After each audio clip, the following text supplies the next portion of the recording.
ఇక ఈ విశ్వావసనామ సంవత్సరంలో సింహరాశి జాతకులకి ఫలితాలు ఏ విధంగా ఉన్నాయో తెలుసుకుందాం. ఈ రాశి వారికి ఆదాయం 11, వ్యయం 11, రాజ్యపూజ్యం 3, అవమానం 6.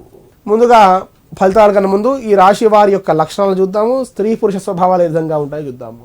విశాల హృదయం కలిగి ఉంటారు, అభిమానవంతులు, పరోపకారములు చేస్తుంటారు, పొగడ్తలకు లొంగిపోతుంటారు. ఎంత త్వరగా కోపం వస్తుందో అంత త్వరగానే కోపం తగ్గుతుంది. మర్యాద జరగకపోయినా పర్వాలేదు, కానీ అవమానం మాత్రం జరిగితే సహించరు. అభిమానము, పట్టుదల, ఆదర్శం, అందరినీ మించాలనేటువంటి కుతూహలంతో, చురుకుదనంతో, తొందరపాటుతో పనిచేస్తుంటారు.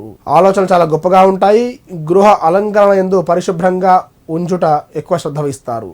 ఈ రాశి వారికి గురు ఏకాదశంలో అంత అనుకూలమైనటువంటి ఫలితాన్ని ఇస్తుంది. తలచిన కార్యం నెరవేరుట, బంధుమిత్రుల కలయిక, అన్నాతమ్ములతో కూడి ఉంటారు. విందు వినోదాలు, సంఘంలో గౌరవం మర్యాదలు పెరుగుతాయి. సంతాన ప్రాప్తి కలుగుతుంది.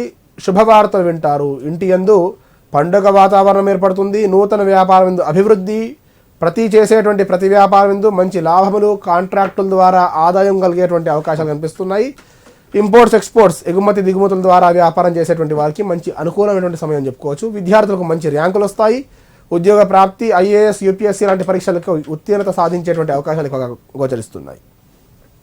ఇక ప్రమోషన్లు లభించుట, సకాలంలో సందర్భానికి తగినటువంటి నిర్ణయం తీసుకొని ఉద్యోగంలో మార్పులు చేసేటువంటి అవకాశాలు కనిపిస్తున్నాయి. మీ ఆనందములకు అవధులుండవు. ఉపయుక్తమైనటువంటి ప్రయాణాలన్నీ కూడా ఫలిస్తాయి.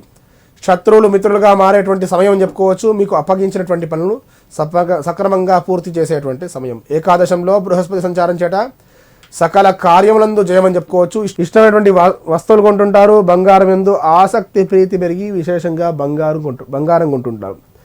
శని ప్రతికూల స్థితిలో ఉండడం వలన నిత్యం కూడా శనివారం నియమాలు పాటిస్తుండాలి. శనివారం రోజున శనేశ్వరుని తైలాభిషేకం చేయట, శివాలయంలో ప్రదోషకాలంలో ఈశ్వరార్చన చేయట, శివునికి అభిషేకం చేయట, శివాలయంలో స్వచ్ఛమైనటువంటి నువ్వుల నూనెతో దీపారాధన చేయడం చేత కాస్త ఈ శని ప్రభావం తగ్గుతుంది.